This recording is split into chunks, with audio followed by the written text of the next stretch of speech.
So I was once a scholar in residence at actually at a hotel where there was a retreat. And Friday night I spoke about a topic that's of great interest to me, which is family trees and genealogy. And the announcement was made that the next day I was going to teach a Talmud class. And a man comes up to me after my genealogy lecture and said, "That was a great lecture. I'm not going to be coming to your Talmud class tomorrow. I already took Talmud." So of course this told me that he never took Talmud because it's not a curriculum where you have an end to it. And, I say that because this text that we're looking at tonight is a text in part that we looked at before. In fact, it's the text that we looked at with Rabbi Steinsaltz the last time he was in New York. But other than Rabbi Steinsaltz's approach, where we covered very little territory, and the rabbi had a lot to say on a little bit of territory, I want to move along more quickly because this particular passage in the Talmud gets to what I think is some really wonderful stuff. So this is from Bava Metzia, and just to alert you to the fact that this is not the current edition of the English translation of the Rabbi's Talmud. This is the earlier edition that Random House published 25, 30 years ago. So the structure of the page looks slightly different. Nonetheless, we have not yet gotten to Bava Metzia in the new edition, and I wanted to look at this passage, so that's what we're going to look at. So this, as you can see from the top left, is page 33A. So from that you can see, or you can surmise, that there's a lot that's come before this. And this particular section of the Talmud is dealing with the issue of lost objects. In fact, a number of times in the Torah, there are passages talking about the importance of taking care of lost objects that you find. Seems to be, according to the way the rabbis react to these lines in the Torah, an extremely important issue. That when you're in a community, if you see something that somebody may have lost, you have an obligation to take it and take care of it. On the bottom, it's just the first page 194. So there's all kinds of discussion about lost objects before we get up to this place in the Talmud. For example, there's the question of a question that actually Bobby and I encountered in our local park. We live on a street where just down the street is a beautiful park. And we are often walking in that park. And one evening we were walking in the park and it was dusk. And the park closes after dusk. And Bobby noticed that on the bench, on one of the benches, was a sweater. And we concluded, somebody must have left their sweater. What should we do? Should we take the sweater to the lost and found? Well, there was no lost and found. Should we take the sweater home? Because if you just leave it there, who knows what's going to happen to it? On the other hand, if we take it home and 2 moments later, the person who left the sweater there remembers, oh my God, I left my sweater at the park, they'll go back to the bench and see the sweater's not there, and then conclude that they have no sweater to be found. So would it be better for us to leave the sweater there in the hopes that the person will realize where they had left it and where they had left it? Or should we take it and I don't know what we would do with it. Maybe bring it back to that bench the next day. Well, it wasn't a far-fetched experience for us because the exact same case is in the Gemara, is in the Talmud, where one has to determine what is a lost object. one of the ones that I'm so amused by is what happens if you and I are living next door to each other, and you go to your office before I go to mine. You get the earlier bus. And so you've left, and then I go out, and I see that your dog is running around in the street. So what I do is I go and I get the dog and I tie it up. But the dog is also possibly a lost object. And at the end of the day, the next door neighbor comes back and I say, in the morning your dog was running around in the street and I caught it and I tied it up. And the neighbor says, "Oh, thank you so much. I really appreciate it." And the next day the same thing happens. You go out and then I go out and I see your dog running around and I go catch the dog and tie it up. At the end of the day, you come home and I say, your dog was running around in the street and I went to, oh, thank you again. And the next day, the same thing happens. So one of the questions the Talmud asks is, how long do I have to do that? After all, the dog could be a lost object. After all, I see the potential for the dog being a lost object. And yet, every day I'm going to have to spend my time. I have an obligation, according to the Torah, to take care of lost objects. How long do I have to do it? So the Talmud concludes that you have to do it forever. But after 3 times, I can charge you for my services. Then the question comes up, how much do I charge you? If I'm a brain surgeon, do I charge you brain surgeon fees? And there's a discussion. So that's another discussion about lost objects. So there's all kinds of cases and issues regarding lost objects. And then suddenly we come to the page that we're on here. So let's look at the upper right-hand side of the page. This we looked at before when the rabbi was here, but let's do it again just for the record, if nothing else. Again, I want to get to some wonderful stuff in this material. Look in the upper right-hand corner, you see 4 lines from the top, it says Mishnah. And that's the literal translation of the Mishnah. No commentary, just exactly what the Mishnah says, but here in English rather than Hebrew. So it goes on to the next page for a little bit.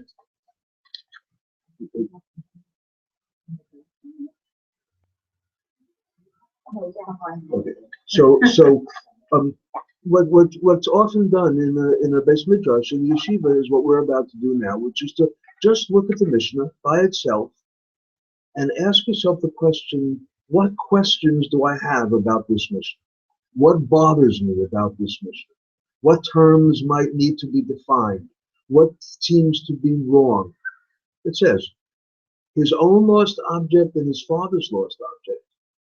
His own lost object takes precedence. His own lost object and his teacher's lost object, his own takes precedence. His father's lost object and his teacher's lost object, his teacher's takes precedence. Because his father brought him into this world, but his teacher, who taught him wisdom, brings him into the life of the world to come.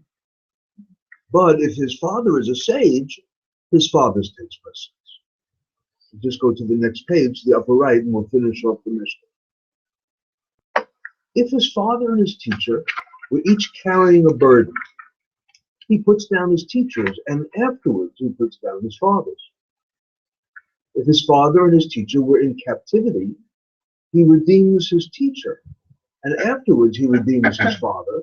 But if his father is a sage, he redeems his father, and afterwards he redeems his teacher. So that's the Mishnah.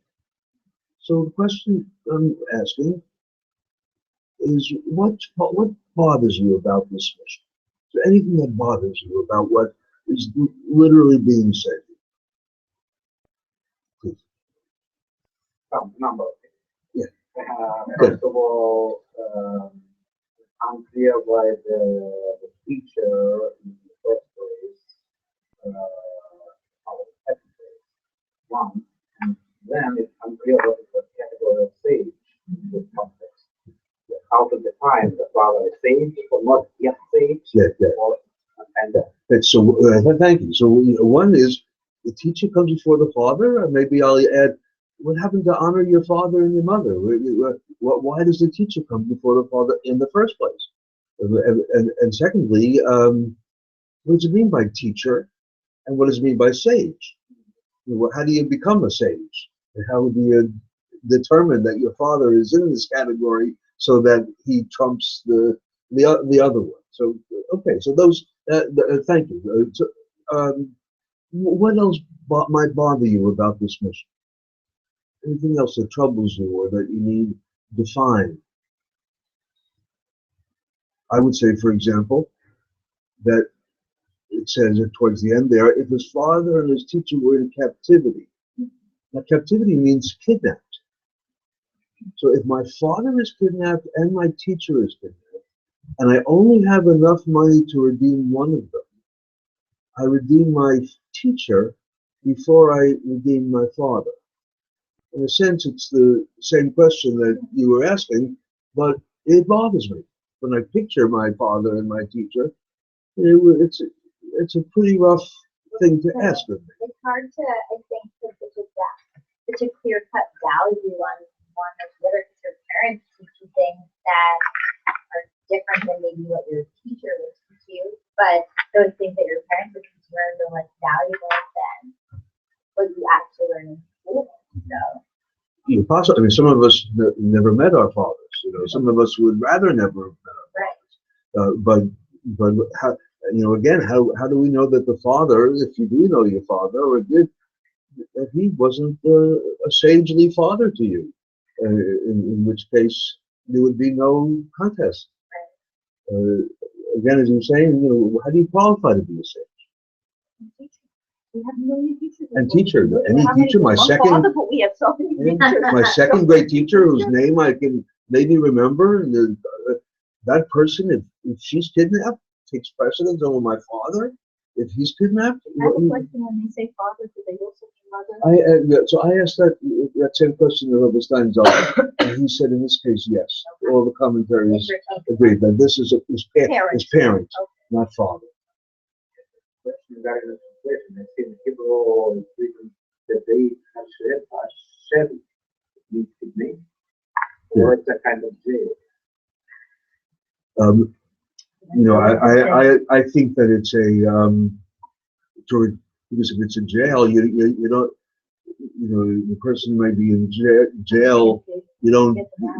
That would be a bribe to get him out, unless it was bail. But this is there's a lot of discussion in the Talmud. It's horrible to think about the issue of kidnapping in those days, particularly kidnapping of young Jewish women, and in order to get the ransom money. But it's a good point that you're making. It's one of the reasons why the rabbi wants the Hebrew and the English there. What is it? What's the translation? Let's look it up. Let's see the commentary as well. There's a great story in the Talmud about they redeemed a bunch of young Jewish women from kidnapping, and they were bringing them home, and it was a more than one day's journey. And in the middle of the traveling, they stopped for the night at the home of a certain rabbi.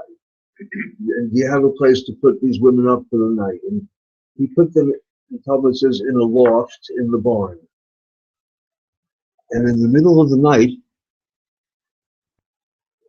the rabbi is thinking about these gorgeous Jewish women up in the loft. And he's being tempted by, maybe I'm going to go into the barn and see how the girls are doing. And the Talmud says that he's climbing up the ladder of the loft, and he looks down and he sees his tzitzis hanging, and he yells, "Fire! Fire!" At which point the students come running. Where's the fire? And of course the fire was in him. But he's looked at the tzitzis and reminded him of the commandments, and he yelled fire, that they prevented him from being tempted by these women.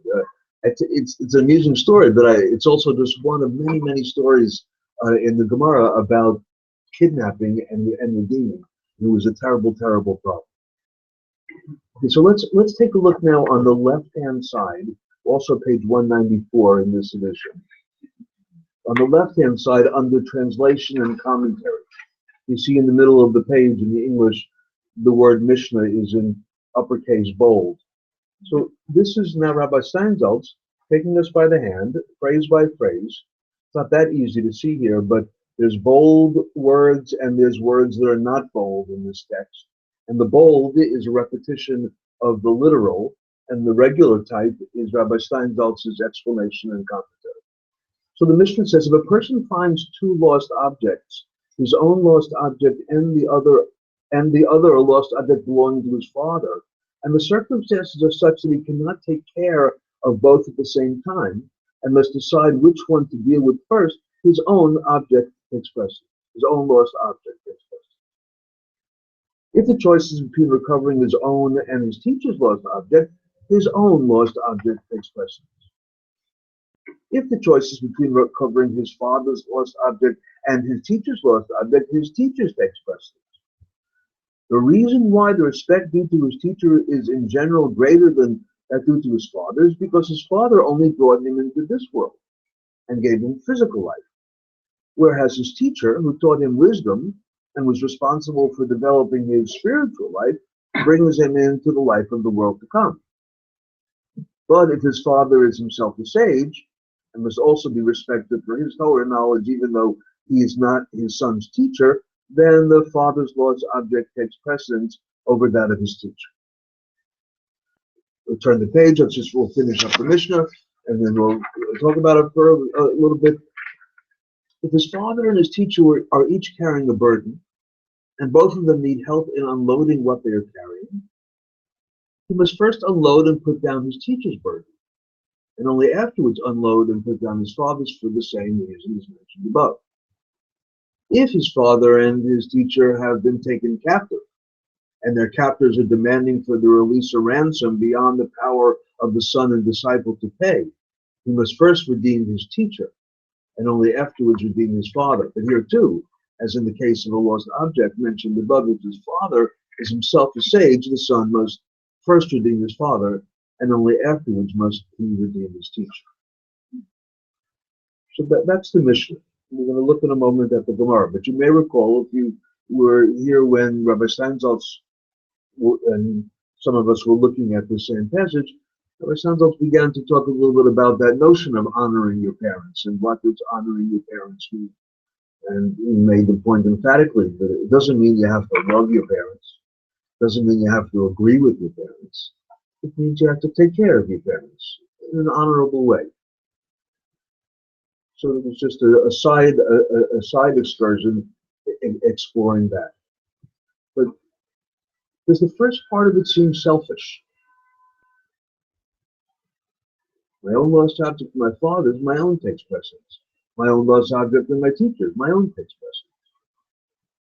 And then so, what it strikes me as is where is it there in our life where that kind of selfishness is important? On an airplane, right? Where they say, take care of yourself first, and then take care of the other person. Right? Because if you take the other person first and you don't do a good job, you're both in trouble. But this way, so the selfishness might not really be selfishness, it might just be a good strategy. So always there's a trend in our tradition that you take care of yourself first. Before you take care of other people, you take care of yourself first. Okay, so now let's go to the 195 where the Gemara begins. On the left-hand side, we're going to go with the commentary and see how Rabbi Steinsaltz helps us to understand this Gemara. The Gemara begins its analysis of the Mishnah by questioning the source for the series of rulings at the beginning of the Mishnah that a person's own interests always take priority, even over the interests of people towards whom he is duty-bound to show respect. From where in the Torah, asks the Gemara, are these rulings derived? So this is a very typical beginning of a Gemara. But the first question they ask often is, where did they get this from? It's very nice, but where'd you get this from? That you come before somebody else, and so that your own interests take priority over others. Where'd they get this from? It says, Rabbi Yehuda said in reply in the name of Rav, and this is just a good time, I think, to mention that attribution is so important to the sages. If you heard something from somebody, you don't just say it, you say who you heard it from. It's the history of footnotes that don't claim it as yours. So in this case, Rabbi Yehuda said, and he said it in the name of his teacher, who was known as Rav. The verse in Deuteronomy that says, except that there shall be no poor among you. So let's just look at that sentence for a second. In the Torah it says, except that there shall be no poor among you. So you have to remember that when you look at the Torah, the rule is there's nothing superfluous. There's nothing redundant. Every word has a deliberate position and meaning. When it says Abraham, it doesn't just say Abraham. It says Abraham. There's nothing that's just a throwaway or a redundancy. So when you look at the sentence, except that there shall be no poor among you, you might conclude that, well, that phrase among you is maybe not necessary. There shall be no poor. That's good enough. There shall be no poor. What do I have to say? What is it that I have to say? There shall be no poor among you. I can just say, there shall be no poor. What do I have to say? There shall be no poor among you. And the Gemara says, the word before, in you, among you, appears superfluous in this sense. And Rav uses it as the source for his ruling, that we have a responsibility to see to it that we do not ourselves become paupers. Hence, says Rav, your financial needs come before those of all other men. So by looking at that phrase, among you, as a seemingly extra phrase that isn't needed, Rav is saying, the Torah says among you, so that you should realize that you should not become poor. That you should, the Rabbi mentioned this also last time, that it's relatively common knowledge that a tithe is 10%, and you should give 10% to tzedakah. Jewish law also says that you shouldn't give more than 20%. That's a ceiling. Why? Because you don't want to put yourself at risk either. The community doesn't want the person who is a supporter of the community to give away too much, and then there are any number of Jewish community centers in this country where the Olympic-sized swimming pool is half done, and has been half done for years, because the wealthy guy who pledged the money to build the swimming pool had a turn in business and couldn't finish it up, so that the pool was never finished. So 10 is the minimum, but 20 is the maximum, in the same spirit that you should not put yourself into any risk. And so let's move on. Top of page 196, upper left. Commenting on this ruling, Rav Yehuda said further in the name of Rav, and I love this, even though this rule is the halakha, even though this is the law, and we are exempt from helping others at our own expense, it should not be applied in practice, except to avoid serious and certain loss. In all other circumstances, we should go beyond the strict letter of the law and expend money to give charity and help others. For whoever literally fulfills this ruling on his own behalf and constantly thinks of himself first will ultimately come to suffer the fate described in the verse. He will himself become poor, and other people in their turn will not help him out of concern for their own interests. So even though we're agreeing that there are some times in life when selfishness is really not selfishness, don't use this as a reason to be selfish. Don't use it, oh, well, it says in the Torah, it says in the Talmud, I should help myself first. But even so, the rabbi, I just think it's beautiful. The rabbi is saying, even though that's the law, don't do it. Be a little more flexible. Be a little more generous. Be a little bit more fluid. Don't worry so much about yourself. And if you do, then ultimately you're going to become poor yourself. So it goes on. The Gemara now considers a later clause in the Mishnah. You'll notice that in the Mishnah, they're talking about lost objects, as they had been for pages and pages, but in the middle of the Mishnah, it switches.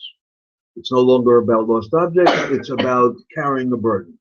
Right? So let's imagine that my father is walking down the street and he's carrying a whole bunch of books.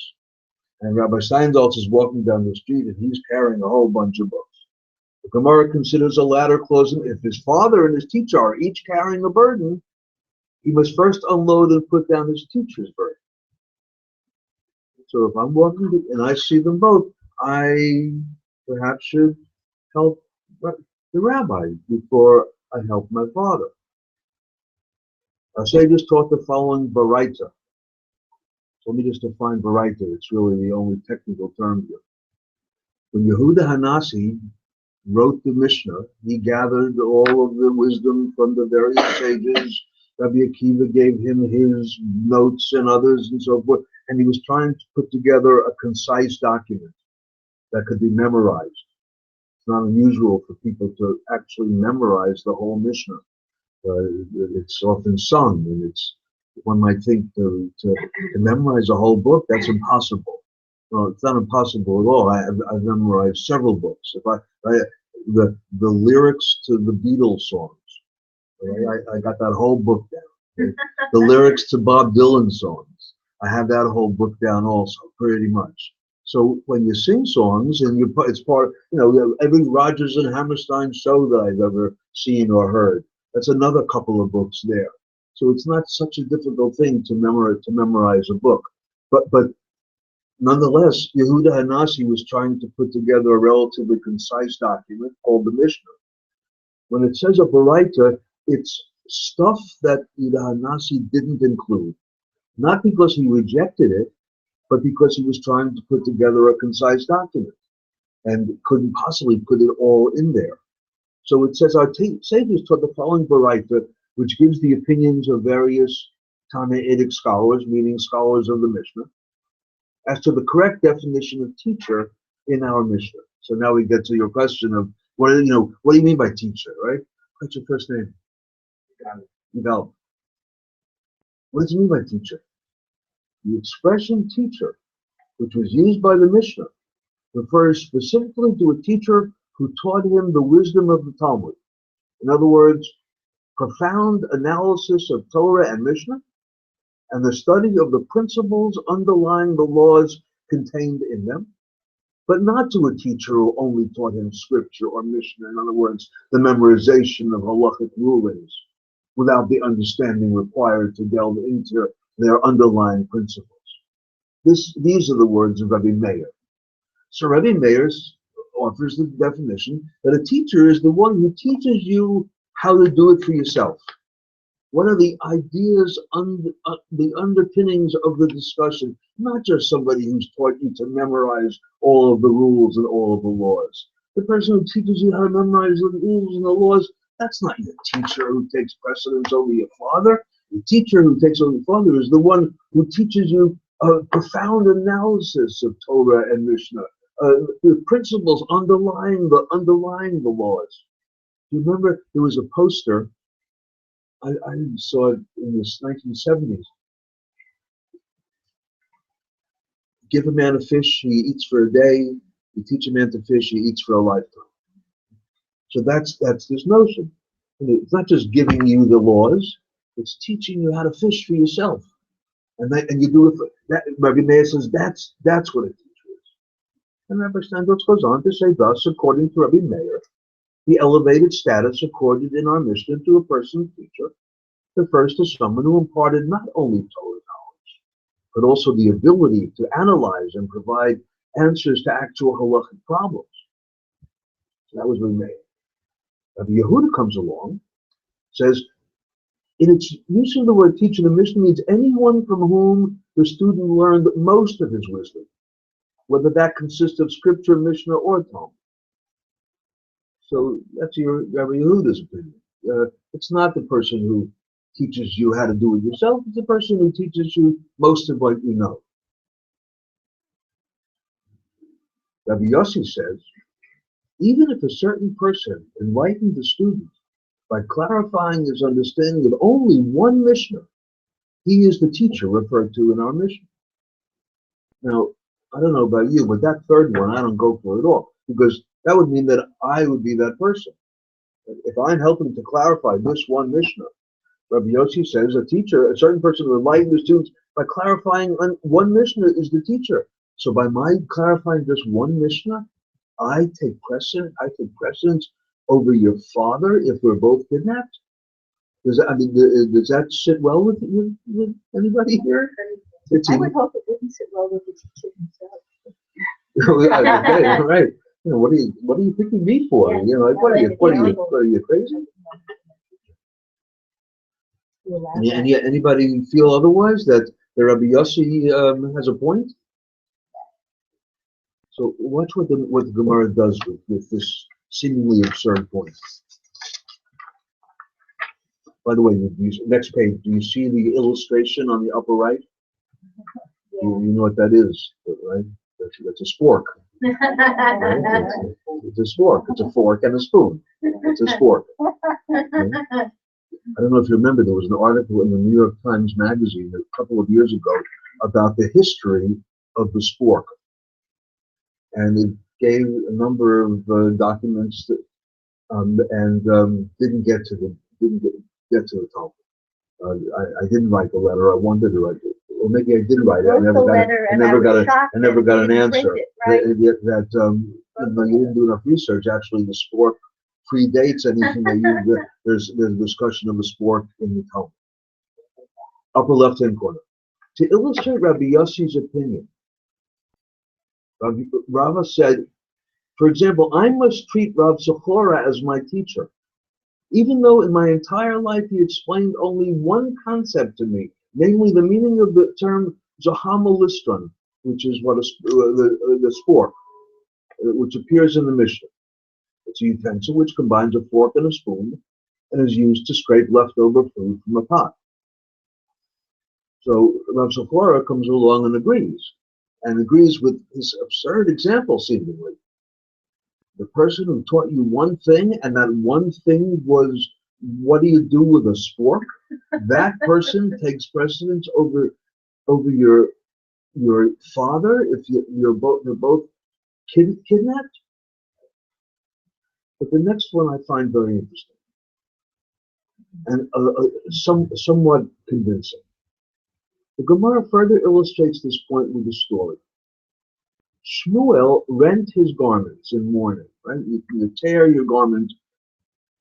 Shmuel rent his garment in mourning over the death of a certain rabbi who explained to him only one concept in his entire life, namely the meaning of the line in the Mishnah. And listen to this line.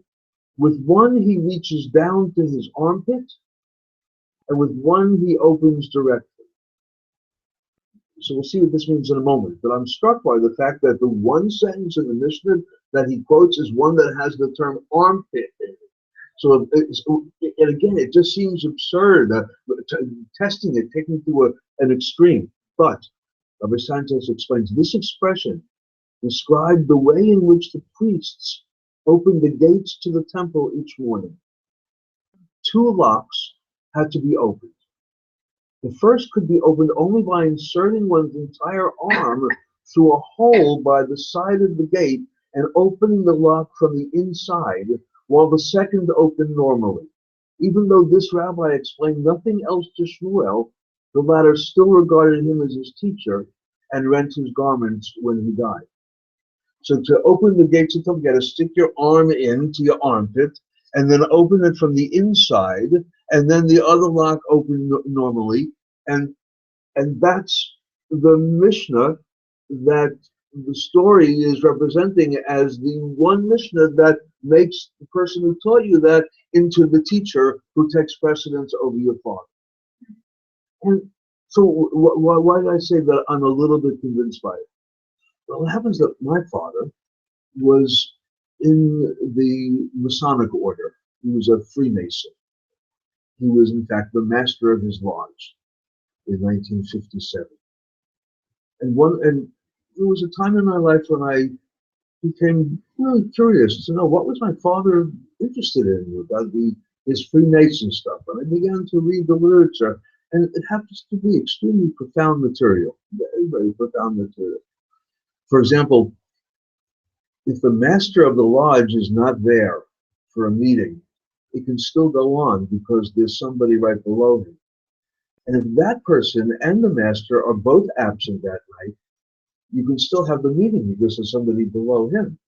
And below, there's only one person who, if he's absent, you can't have a meeting, and that's the lowest person in the list, because he's irreplaceable. There's nobody to replace. So, which I think is pretty interesting. That guy, by the way, is known as the tiler, the person who puts tiles on the outside of the temple. And he never even goes into the lodge, the meeting room. He always stays on the outside, and he greets people as they come in. And if you go to a Masonic lodge, you will see that the door has a doorknob on the inside, but not on the outside, because the lodge is considered to be a symbol of the human heart, which can only be opened from the inside, which is also, I think, a kind of beautiful, beautiful notion.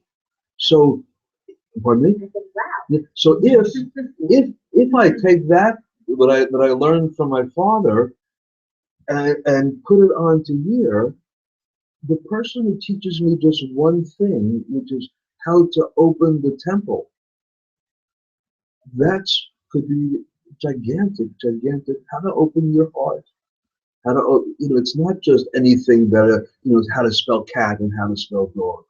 But sometimes you can teach somebody one thing, and that one thing can inform the rest of your life and take precedence over the person who teaches you most of the things that you learn, et cetera, et cetera. So I think it comes at least a little bit closer to it being reasonable that perhaps the person who teaches you one Mishnah might be deserving of such status. The Gemara goes on.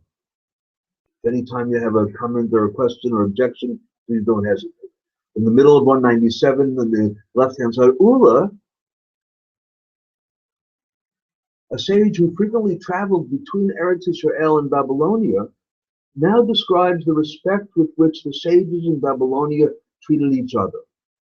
He said, and by the way, in Talmud, you could do a whole anthology of stories from the Talmud about a couple of rabbis who made it their business to travel back and forth between Babylonia and the Holy Land. And these few guys would be the ones who would, if he was in Babylonia, he would say, well, you know how they do it in Israel? And if he was Israel, you know how they do it in Babylonia? And he was one of these guys. And he said, the scholars in Babylonia stand in deference to each other in the same way as a disciple rises in the presence of his teacher. And they rend their garments in mourning over the death of another scholar. These acts of deference were displayed because in Babylonia, in contrast to the practice in Eretz Israel, it was not customary for students to have one particular teacher. Rather, students would study together and learn from each other. And so the whole system was different. Babylonia, everyone's a teacher, everyone's a student, there's nobody, whereas in the Holy Land, you had a teacher, and it was clear that you could identify that teacher. Accordingly, each considered the other to be, in a sense, his teacher. But continues, well, the practice is different with regard to the matter of granting priority to returning the teacher's lost object before returning the lost object of one's father. In such a situation, a Babylonian scholar does not give precedence to returning the lost object to his colleagues, or of rabbis from whom he had learned a few concepts. He gives such precedence only to returning the lost object to his foremost teacher, from whom he has learned most of his wisdom, in accordance with the opinion of Rabbi Yehuda in the Mishnah. So even in Babylonia, where everyone was everybody's teacher, everybody was everybody's student, when it came to lost objects, no, it's not the case. That the importance of returning lost objects is that high in the priorities according to the rabbis. there's a Mishnah and a kind of lengthy Gemara about how to treat books if you find them. They weren't books; they were scrolls.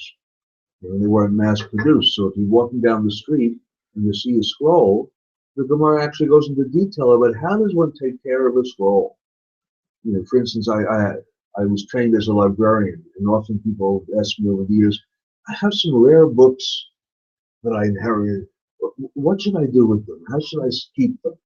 And the answer is a simple one: put them on the shelf. Because if you wrap them up and put them in the bottom of the drawer, you will open it up and it will be moldy and it'll be. But keep it up on the shelf in the air. And the Gemara says the same thing. You find a scroll and you don't know whose it is. You have an obligation to unroll it every 30 days to keep it fresh, and explains other ways to. Because once you find something, it's not enough just to save it. You have to take care of it. It's that important to the rabbis to know how to take care of something, so that if and when you find somebody, you locate the person who lost it, you can return the lost object in the condition that they hope it'll be in.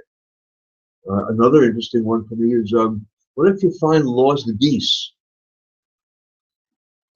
The rabbis say at that time, it cost more to keep geese alive than they were worth when you slaughtered them. So that it was permissible, if you found lost geese, to slaughter the geese, sell them, and then put the money aside for the person in case you locate the person who lost the geese, and you don't have to keep maintaining these geese and feeding them and feeding them and feeding them. You just sell them and you put the money aside until the person comes.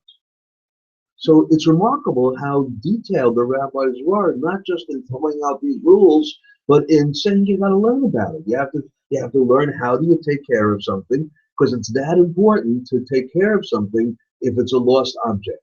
If you're building a community and the rule is I'll take care of your lost things, you take care of my lost things, you have to do a little research and find out how just how you do it. If you find a Torah scroll, and the synagogue in town doesn't have a Torah, but you found a lost one, and the synagogue wants to borrow the Torah, not to play a game, but what do you think the decision is? The decision is you don't give it to the synagogue. Even if the synagogue doesn't have a Sefer Torah, if you found a lost Sefer Torah, you have no business lending it out to the local synagogue or anybody else for that matter. Your obligation is to take care of the Torah scroll that you found. On the other hand, and this is a kind of interesting historical one, what if you find a pair of tefillin?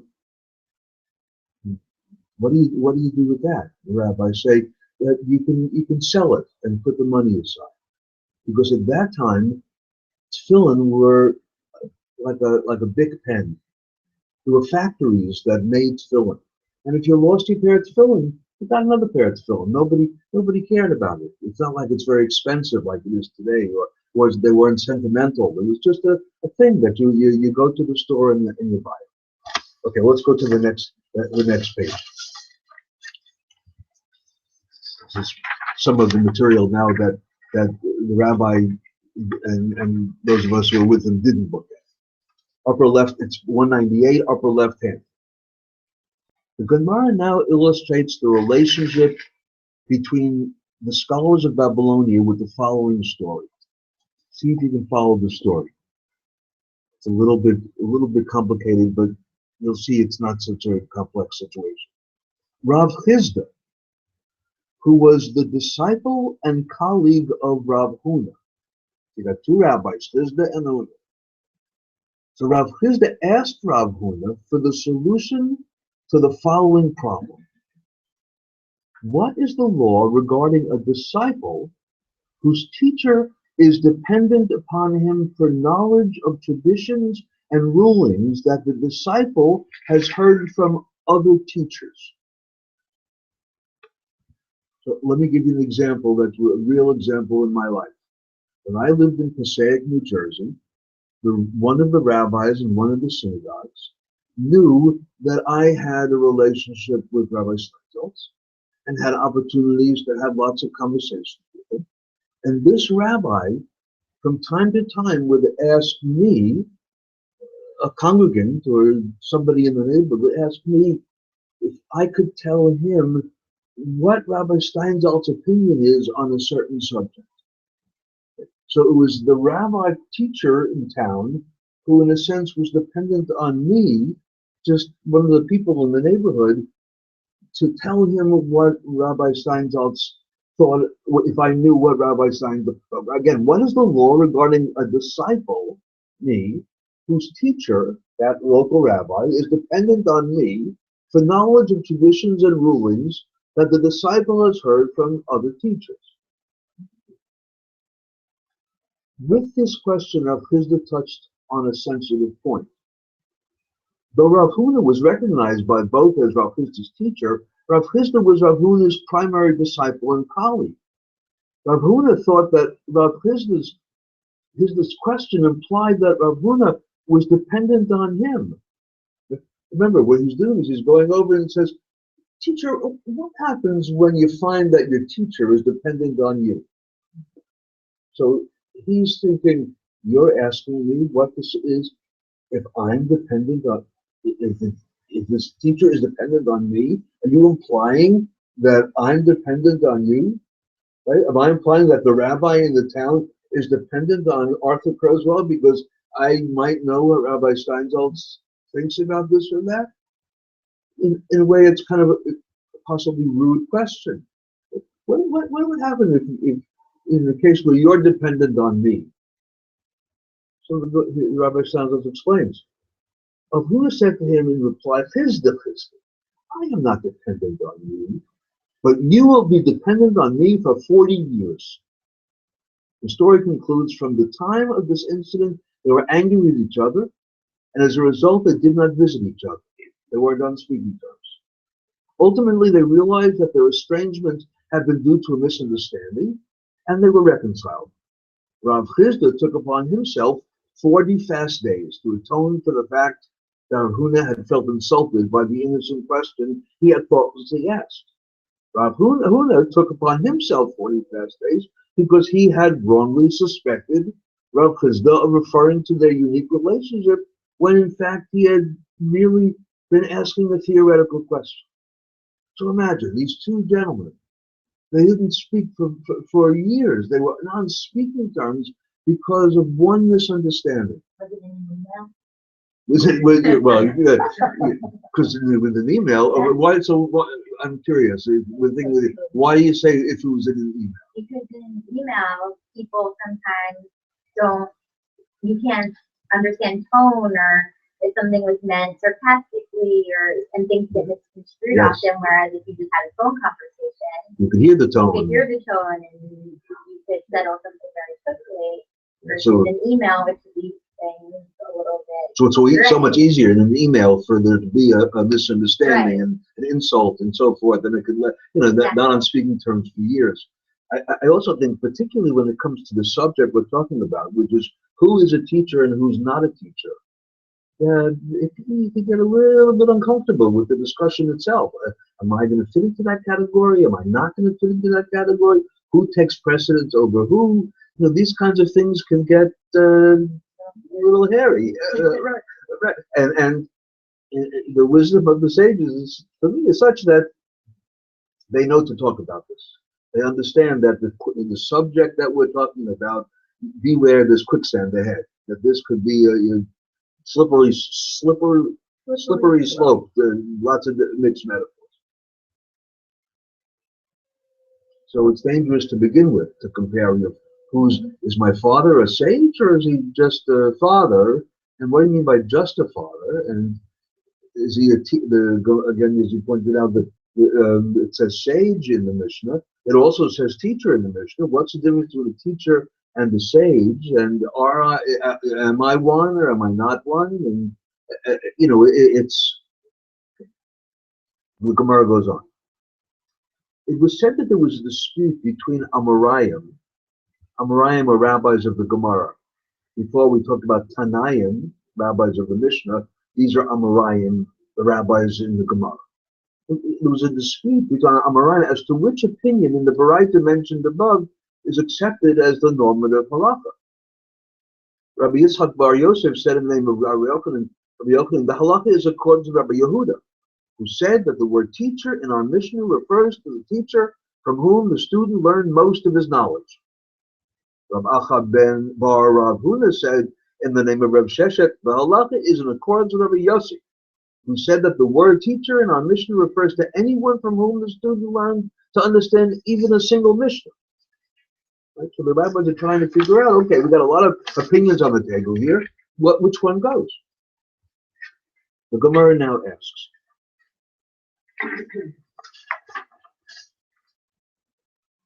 but did Rabbi Yochanan in fact make such a statement? Surely Rabbi Yochanan is the author of the following important rule in halacha decision making. The halacha is always in accordance with the anonymous opinion in the Mishnah. Right? So we have a rule that if there's in the Mishnah, if there are a bunch of different points of view, Rabbi so-and-so said this, Rabbi so-and-so said that, and then there's an anonymous one, that anonymous one is interpreted as the consensus. It's not his or his, it's in general. So why is he raising it? A Mishnah which contains no Tanaitic disputes and therefore entirely written by the anonymous opinion defines teacher as the person who taught his disciple wisdom. This presumably means the wisdom of the Talmud, in which Meir is Rabbi Meir's and not Rabbi Yehuda's. Remember, Rabbi Meir is the one who said it teaches you how to do it yourself, how to get deeply into it. The Gemara responds by asking, and now here again, use a question from the floor. What is the meaning of the word wisdom? Is it how to spell dog and cat, or is there something some curriculum that if the teacher teaches that curriculum, then that person is teaching quote unquote wisdom? It answers, not necessarily the wisdom of the Talmud, but rather most of his wisdom, whether it be scripture, Mishnah, or Talmud, as Rabbi Yehuda ruled in the Baraita. Thus, there is no contradiction between Rabbi Yochanan's two statements. So suddenly now the Gemara is going back and is saying it's not Rabbi Meir's definition that the person who teaches you how to do it yourself and to get into it as a teacher. It's the one who teaches you most of what you've learned. Watch this now. It gets interesting. The previous discussion as to who should be considered a person's teacher now leads the Gemara to a general statement about the different fields of Torah study. Our sages taught the following variety. It may be said about those students who occupy themselves with studying the Bible alone to the exclusion of the Mishnah and Talmud, that their specialization is a good way of studying. But it's not as good a way as they could have found because the other fields of Torah are superior to it. And so it could be said that the Bible is the most important thing to learn.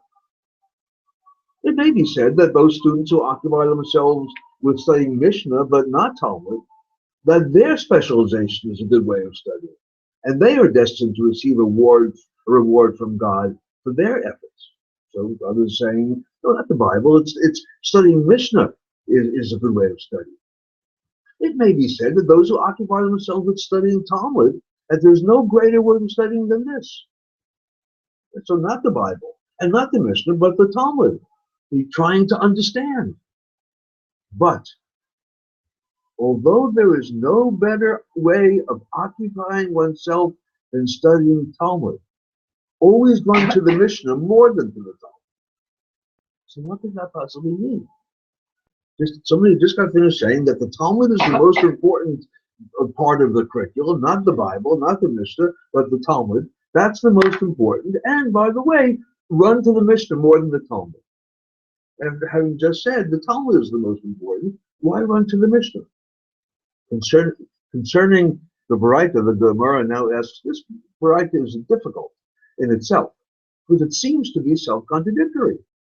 On the one hand, the Baraita said that those who occupy themselves with studying Talmud is no greater way of studying. And then the very next clause, the Baraita says, but always run to the Mishnah more than Talmud, meaning that it's nevertheless better to study Mishnah than it is to study Talmud. Right? So which is it, guys? Is it Talmud or is it Mishnah? If Talmud is the most important thing to study, why are you saying run to the Mishnah? Anybody surmise what may be going on here? Why, if the Talmud is the Because most women were not allowed to study the Talmud, so they said run to the mission.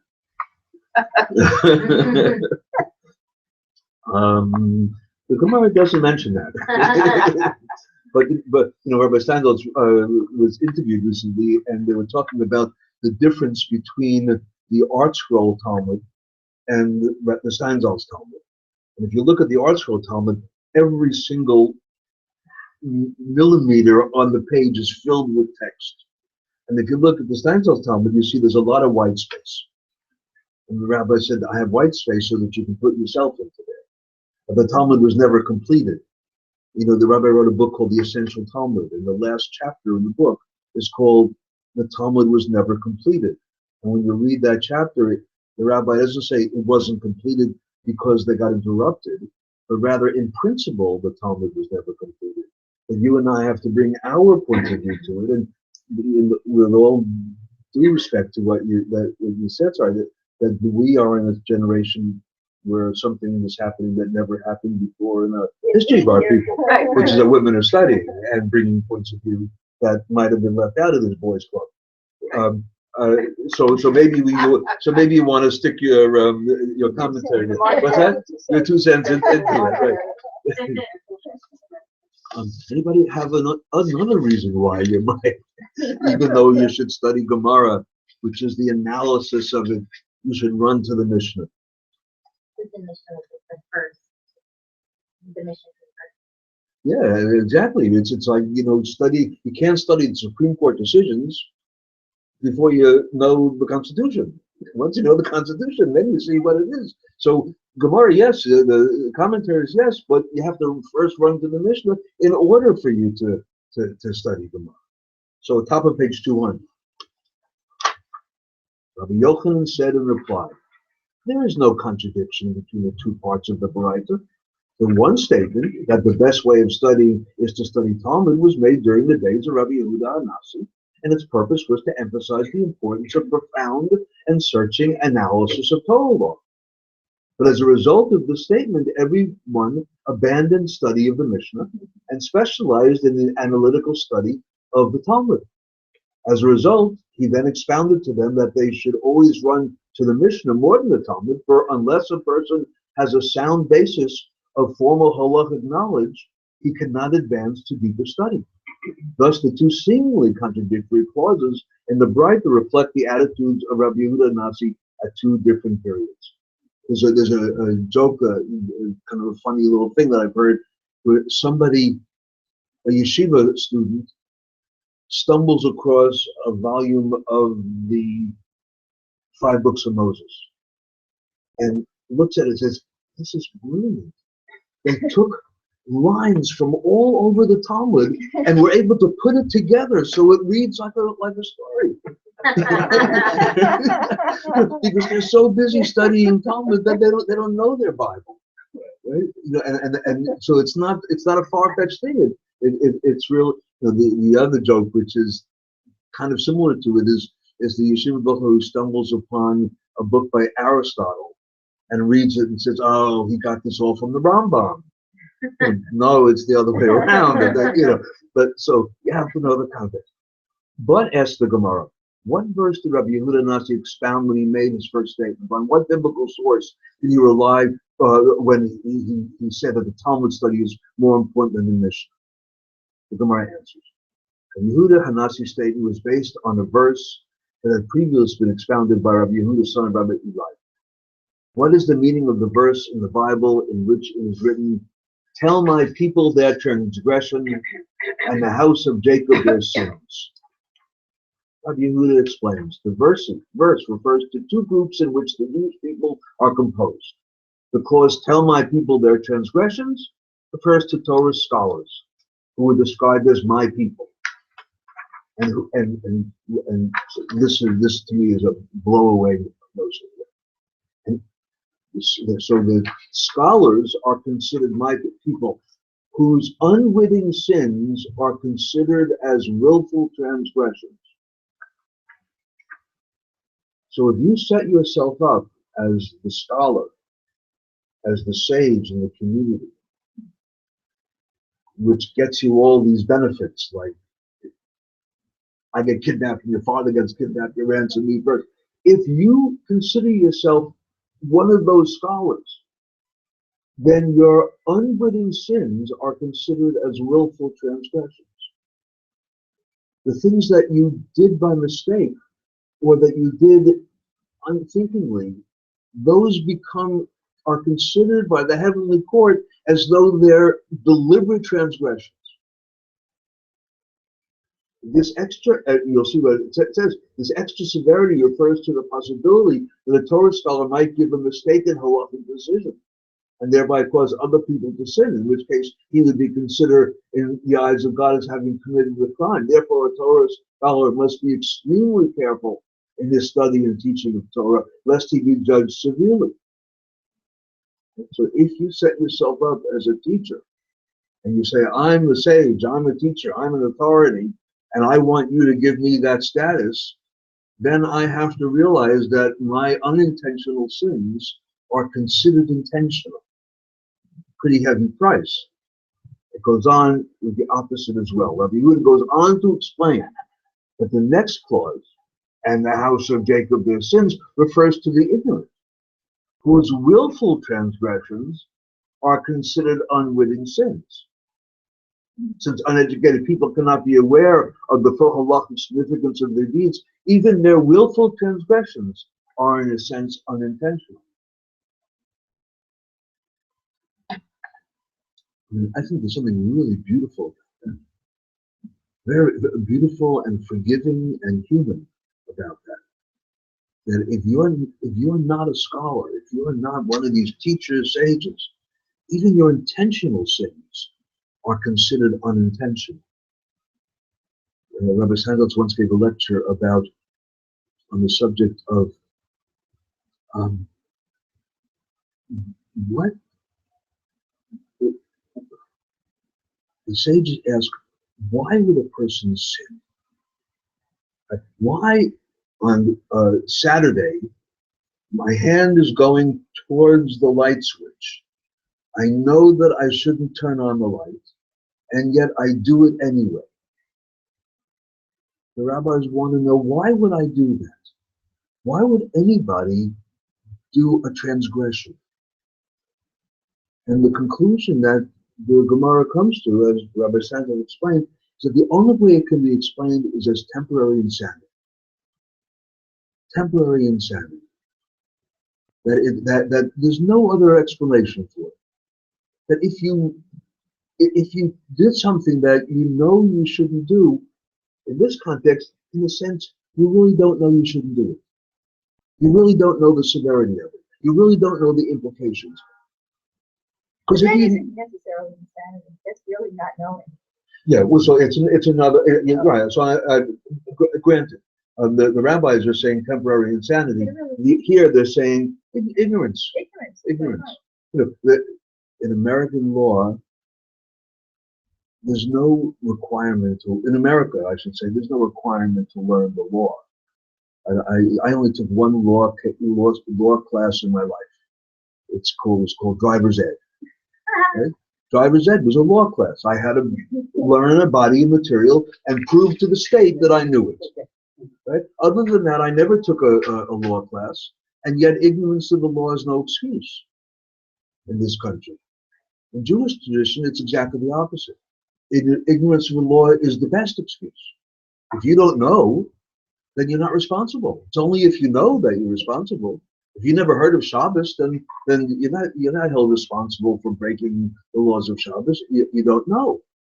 This takes it even a step further, and is saying if you set yourself up as a teacher, then even the things that you do by mistake are considered intentional. And if you're not a teacher, if you're not going to set yourself up as the authority in town, then the things that you do that are intentional are considered as though they're not intentional. I think it's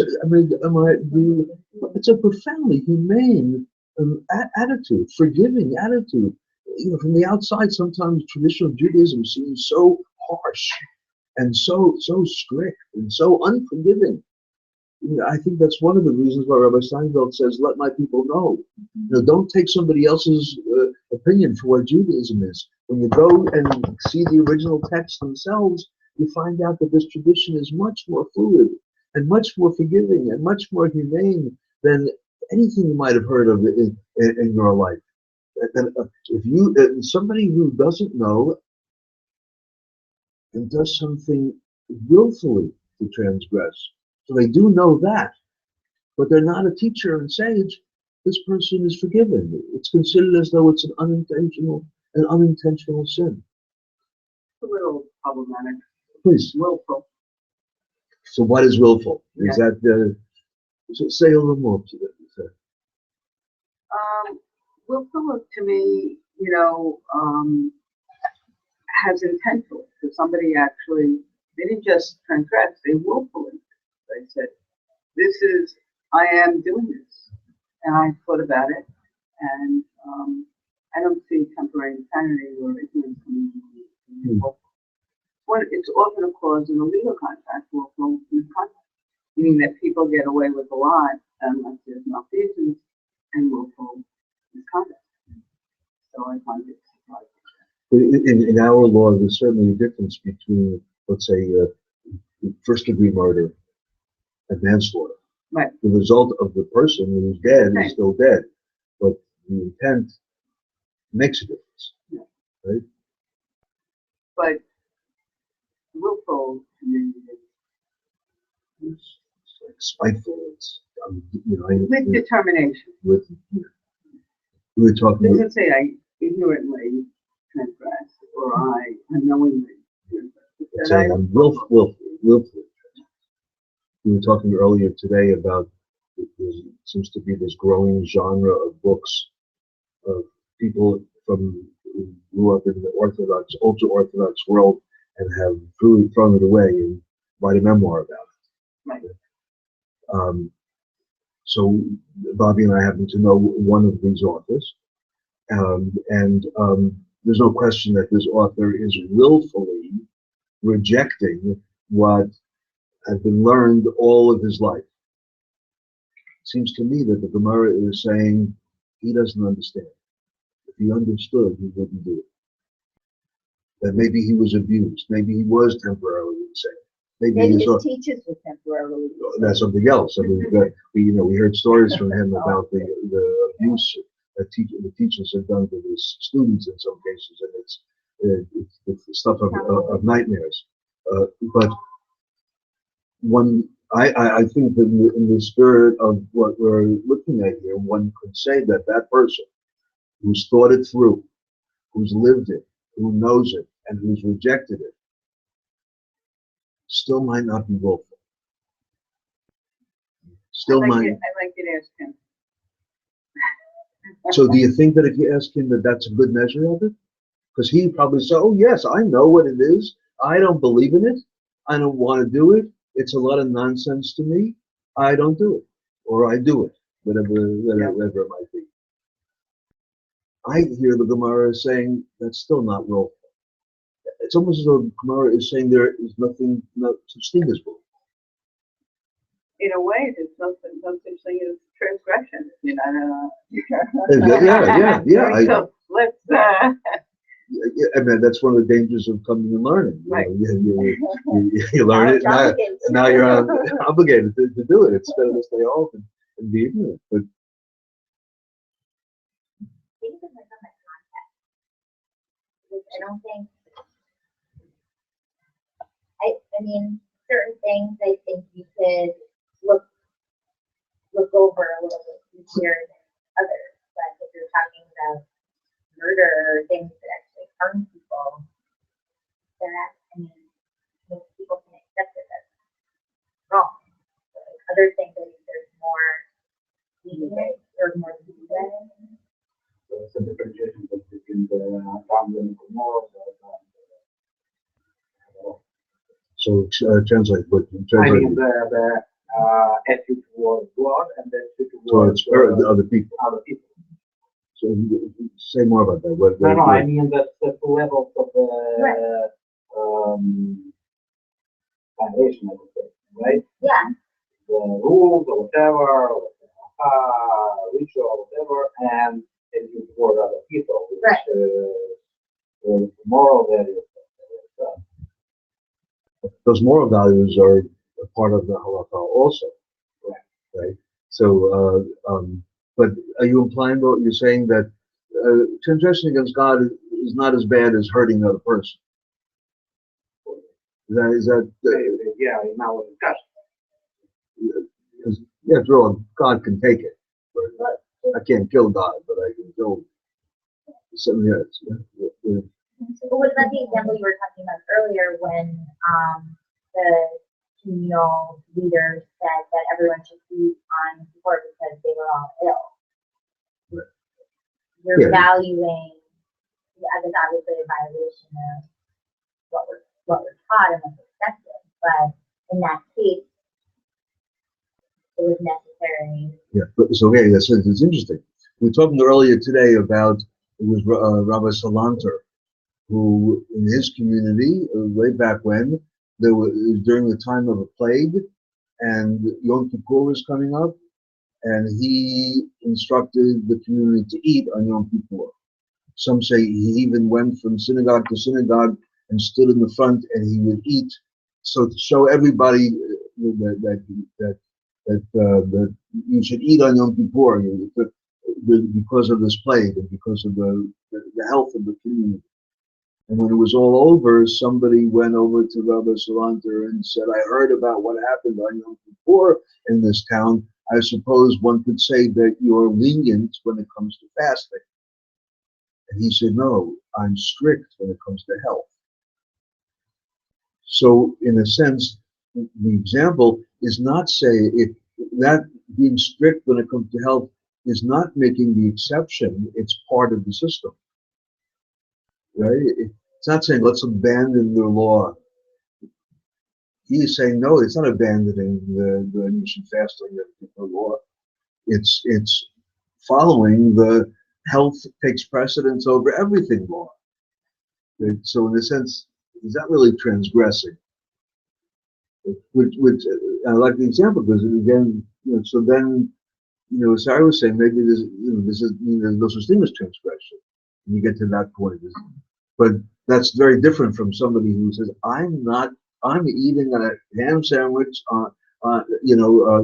whatever deliberately because I don't believe in that stupid stuff. That sounds like a willful transgression. Seems to me again that the Gemara is saying, if you're not a teacher, you haven't set yourself up as a teacher, as an authority in the community, and you're doing that, even if you're doing it consciously and deliberately, it's considered as though it's not willful. Because in some way you really don't understand it, because if you did, you wouldn't reject it. Mhm.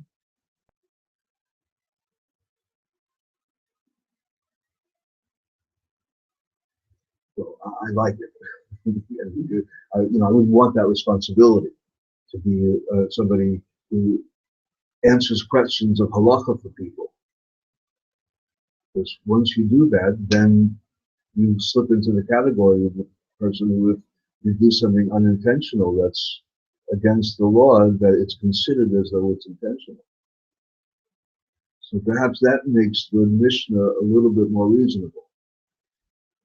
That the sage takes precedence over the father if that sage is also willing to take the rest of the fringe benefits of being a sage, and that is that if you do anything unintentional, it's considered intentional.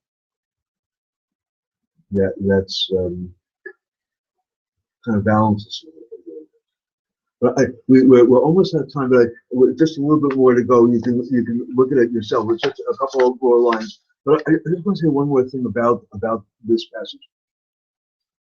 I just want to say one last please. thing. Oh, yeah, please. It's an unreasonable thing to say that if the teacher transgresses. It's extreme in both cases. In both cases, it seems unreasonable. Yeah. To hold the teacher responsible, even if it's unintentional, Right. and to hold the person is not responsible, even if he or she considers it intentional. Both of them seem to be too extreme. Right. But is this not really about this world versus the world? Well, that you anticipated what I was going to say. No, but say it, say it. To me, is the point of it, that this world we're just passing through. It's the world to come that really matters. And that it's about, to me, the physical versus the spiritual. Yeah, it's going to echo that, and to make a point that I've heard Rabbi Steinholtz make so many times. Rabbi Steinholtz teaches that the Talmud and Kabbalistic works, let's say the Zohar, are not dealing with different subjects. They're dealing with the same subject, it's just different languages. So that this passage, even though it's about lost objects and teachers and so forth, a key part of that Mishnah is who brings you into the world to come. Right? This world is temporary. My body's going to drop away one day. The part of me that's eternal is my soul. That's forever. So my Father, who teaches me stuff in this world, doesn't measure up to the teacher who teaches my soul for eternity. Right? You hear that? I mean, that's it's my soul that I'm investing in. My soul existed before this body. My soul picks up this body and uses it. At a certain point, the body drops away and the soul continues. So the teacher who's teaching me wisdom, in other words, the teacher who's teaching my soul, and the teacher who's teaching me about my eternal relationship with God, that person takes precedent over the person who might teach you some things about this world and might even some valuable stuff, but that's passing. That's temporary. That's not, now, you and I might agree with this, might be bothered by it, whatever. I'm just saying that it's an interesting example to me about how that theology appears in the Talmud also.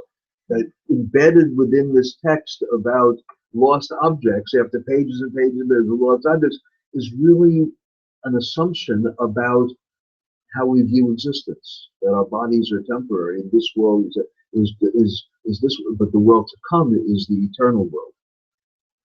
And I want that eternal part of me to be nourished and to grow far more than I want the temporary part of me.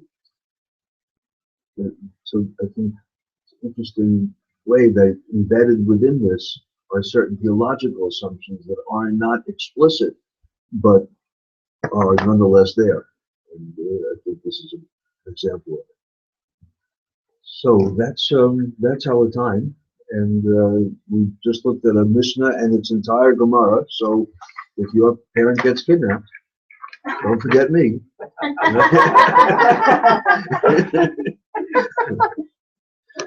I do have to say that these things that you learn in the